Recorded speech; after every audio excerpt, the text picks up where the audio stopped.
صلاة الغداء مسجد النبي سورة الفاتحة جماعة الحمد لله رب العالمين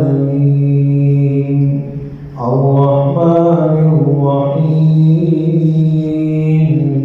مالك يوم الدين إياك نعبد وإياك نستعين اهدنا الصراط المستقيم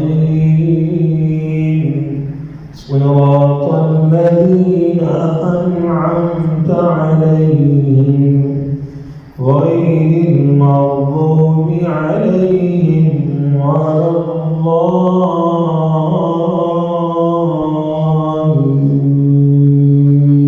الضالين. مسجد النبي की बात है फिर खाना कहा कि माँ बैतुल्ला शरीफ